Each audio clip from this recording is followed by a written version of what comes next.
A spokesperson for Speaker Nancy Pelosi says the Justice Department has received the criminal contempt referral for Mark Meadows. The House voted along party lines late last night to hold Mark Meadows in contempt of Congress. He's the second Trump ally to face contempt charges. Former White House chief strategist Steve Bannon also stonewalled lawmakers. CBS News' Natalie Brand has the latest. The resolution is adopted. For the second time this year, the House voted to refer criminal contempt charges to the Justice Department in connection to the January 6th investigation, this time against former White House Chief of Staff Mark Meadows, who also once served in Congress. It must be our ability to compel people to testify. We see this as a nakedly partisan exercise. There's not even any pretense about it at this point. The 9-member January 6th committee investigating the assault on the Capitol unanimously recommended the charge Monday night after Meadows defied a subpoena to testify. Meadows had previously turned over roughly 9,000 pages of emails and texts from the days surrounding the attack. Donald Trump Jr. texted Meadows, "He's got to condemn this ASAP. The Capitol Police tweet is not enough." Fox News host Sean Hannity urged Meadows to tell President Trump to make a statement and ask people to leave the Capitol. Meadows has defended himself multiple times on the same network, citing executive privilege. The executive privilege that Donald Trump has claimed is his to waive. And that's why we filed the lawsuit, to hopefully get the courts to weigh in. Meanwhile, the Attorney General for the District of Columbia announced he's suing two far-right groups, the Proud Boys and the Oath Keepers, for their role in the January 6th attack. Holding wrongdoers accountable is an American value. It's the first civil lawsuit against individuals connected to January 6th, accusing them of causing harm to the district, democracy, and police. Natalie Brand, CBS News, Capitol Hill. For the latest on this investigation, we want to bring in CBS News congressional correspondent Nikole Killion. Nikole, what happens next with Mark Meadows?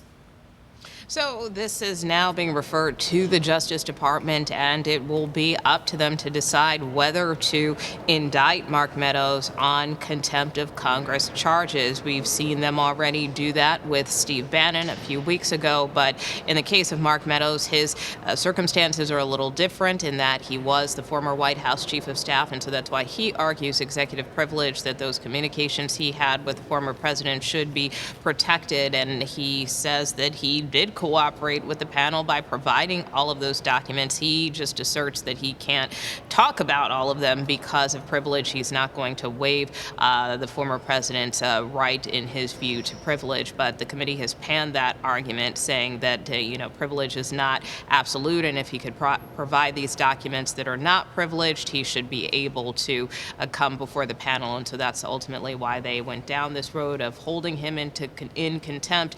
And so now that decision rests with the Justice Department to see if, in fact, they believe he should be held in contempt as well.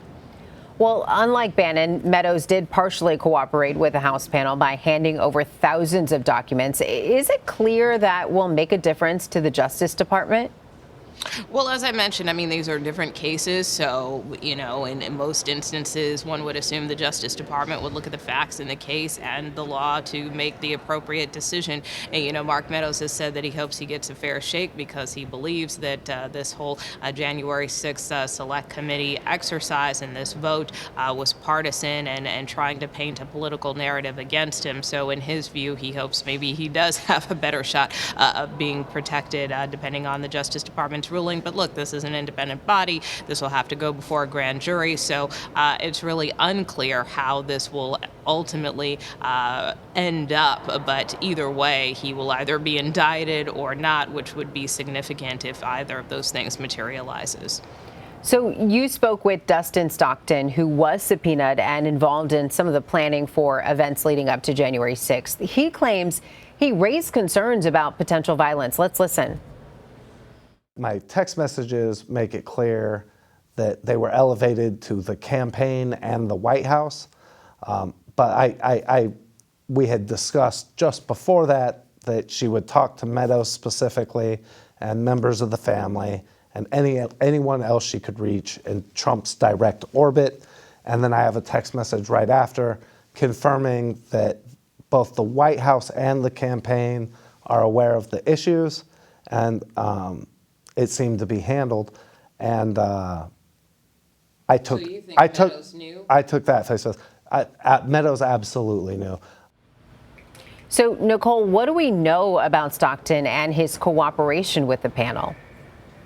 Well, basically, I mean, this was a voluntary decision to appear before the select committee. He sat and met with the committee for several hours, about 7 hours.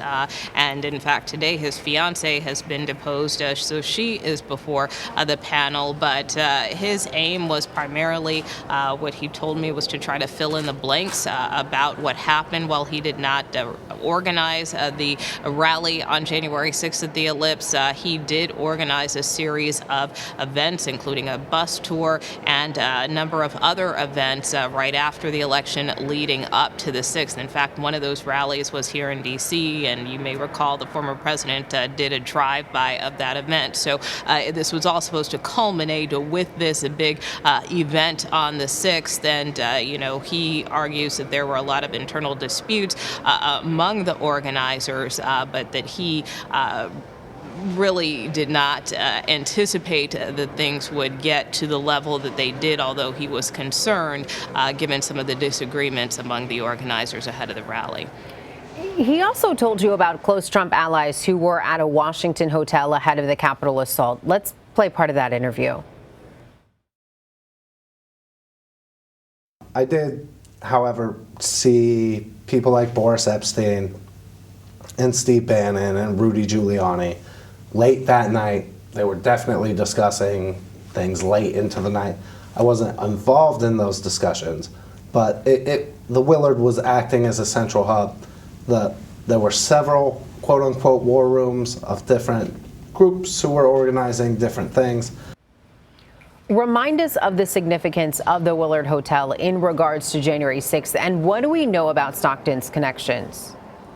So a couple of things. I mean, with respect to the Willard Hotel, as you heard him mention, this was considered to be a central hub. There have been reports that there were meetings that took place in the Willard the night before January 6th, where some of the former president's top lieutenants, like Rudy Giuliani, Steve Bannon, and the likes, were trying to come up with various ways to address the election, and that also includes folks like John Eastman, who is now suing the committee. He's a conservative lawyer who did draft up this memo of different ways to potentially try to overturn the election. So all of those discussions reportedly were happening in the Willard that night before, and this is where a number of those high-level officials were staying ahead of this rally at the Ellipse. So that is the significance there, and as you heard Mr. Stockton mention, he wasn't directly involved in those discussions, but did observe some of those individuals there at the hotel at the time. Nikole, what else did Stockton reveal during this interview? Well, I think the main thing is he just wanted to make clear that, he denounces the violence that occurred on that day, although he says that he does have some regrets. I mean, keep in mind, as I mentioned, he did organize a number of events in the run-up to the 6th, and, a lot of inflammatory rhetoric was used in those rallies, and I asked him if he fanned the flames with some of the events that he held ahead of the 6th, even if he wasn't directly involved in that one at the Ellipse, and he said that he acknowledged that there was a lot of hyperbole and a lot of fiery rhetoric, and to that extent he regrets that and regrets that things got out of hand with respect to January 6th itself. He did not go to the Capitol that day. He actually ended up going back to the Willard.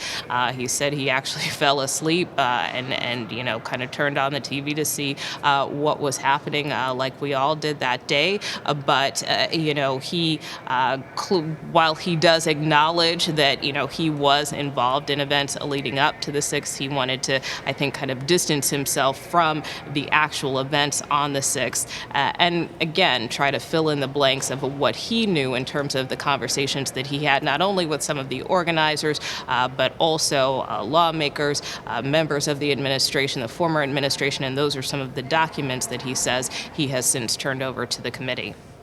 Nikole Killion, thank you. You bet.